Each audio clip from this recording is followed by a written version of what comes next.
नमस्कार, प्रणाम, स्वागत है आप सभी का द बिहार टॉप के इस खास सेगमेंट में। लोकसभा पर हम चर्चा कर रहे हैं।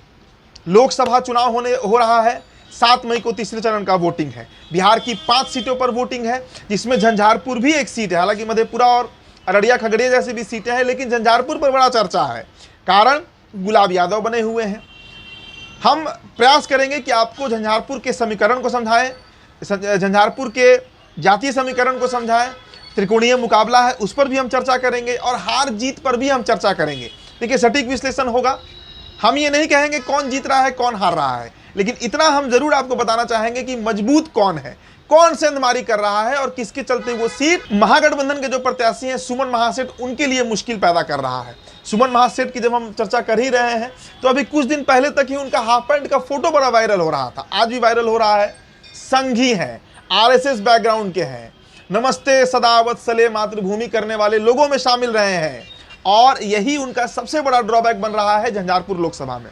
इसके अलावा गुलाब यादव जो झंझारपुर से विधायक भी रहे, मजबूत प्रत्याशी है और बेहद मजबूत प्रत्याशी है। मतलब आप समझिए कि गुलाब यादव को अगर ये टिकट इस बार मिलता महागठबंधन से, हालांकि वो सीट मुकेश सहनी को गया और चर्चा भी थी कि गुलाब यादव वहां से चुनाव लड़ेंगे मुकेश सहनी के टिकट पर, लेकिन अंतिम समय तक उन्हें टिकट नहीं दिया गया, जिसके चलते विद्रोह कर बैठे और बसपा से अब वो मैदान में है। दूसरी तरफ जदयू कोटे को वो सीट गया है। रामप्रीत मंडल वहां से पूर्व सांसद भी रहे हैं, 2019 में जीते हैं, और इस बार फिर उन्हें ही टिकट दिया गया है। तो मजबूत कौन है? लेकिन उससे पहले जातीय समीकरण पर थोड़ा हम चर्चा कर लेते हैं कि क्या जातीय समीकरण झंझारपुर का बन रहा है। जब हम जातीय समीकरण की चर्चा कर रहे हैं झंझारपुर सीट को लेकर, तो झंझारपुर में कहा जाता है कि जो पचपनिया जाति है। अब आप सोच रहे होंगे पचपनिया जाति कौन सी होती है, पचपनिया शब्द हम क्यों प्रयोग कर रहे हैं। देखिए, पचपनिया हम इसलिए कह रहे हैं क्योंकि अति पिछड़ा जो समाज है, जो एक्सट्रीमली बैकवर्ड क्लास है, उसमें 55 जातियों का समूह है, जिन्हें मिथिला और कोसी के इलाके में पचपनिया कहा जाता है। अब पचपनिया जाति में अगर जातियों को तोड़िएगा तो बड़ा कम वोटर है, लेकिन 55 जब कंबाइन हो जाते हैं, एक साथ आ जाते हैं, तो ये झंझारपुर में खेला कर देते हैं, गेम बदल देते हैं। और उन 55 जातियों की कुल वोटर्स की आबादी जो है झंझारपुर लोकसभा में, वो करीब करीब 40% के आसपास है। नोट करिएगा ये आंकड़ा, 40% अति पिछड़ा, जिसे पचपनिया कहते हैं हम, झंझारपुर लोकसभा में। वो जातियां जो हैं वो नीतीश के साथ रही हैं। नीतीश उनके गॉडफादर रहे हैं, नीतीश उनके सबसे बड़े हिमायती रहे हैं, और यही कारण है कि रामप्रीत मंडल के लिए फिर से झंझारपुर का जो राह आसान हो गया है। लेकिन यह आसान होता नहीं अगर गुलाब यादव मैदान में नहीं उतरते। अब गुलाब यादव पर चूंकि हम आ रहे हैं, गुलाब यादव 2019 में चुनाव लड़े हैं। गुलाब यादव का अच्छा पकड़ माना जाता है झंझारपुर लोकसभा में, और यही कारण है कि गुलाब यादव इस बार अगर चुनाव लड़े, जो कि लड़ ही रहे हैं, तो करीब करीब 1.5 से 2 लाख वोट सीधे तरीके से काट लेंगे महागठबंधन का।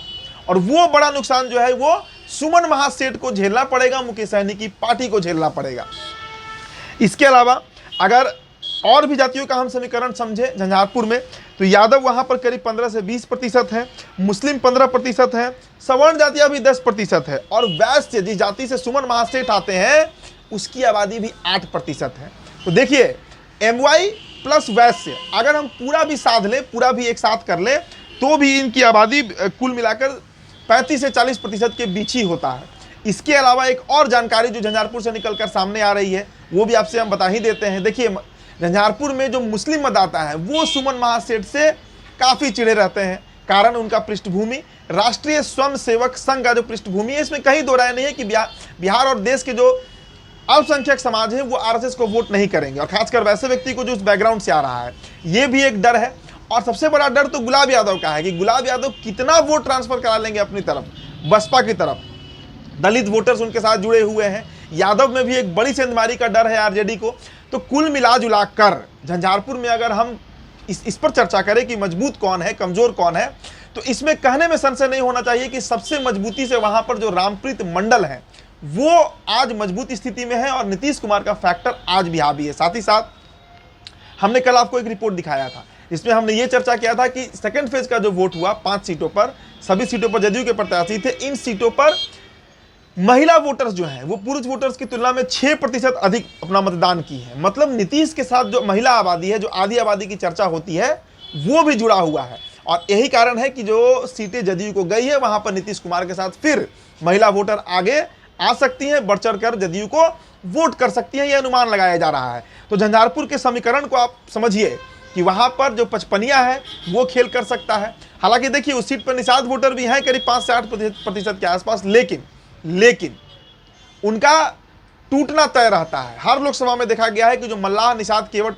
बिंद वोट जातियां होती हैं वो बीजेपी की तरफ भी उनका रुझान देखने को रहा है। तो वो कितना मुकेश सहनी बांध पाते हैं ये भी देखना होगा। कुल मिलाजुलाकर झंझारपुर में सुमन महासेठ की स्थिति आज के संदर्भ में कमजोर है। अगर वहां पर गुलाब यादव चुनाव लड़े होते तो शायद समीकरण कुछ और वहां पर बनते हुए दिख सकता था। फिलहाल इस रिपोर्ट में इतना ही। मेरा नाम उदित तारण है, बहुत बहुत शुक्रिया।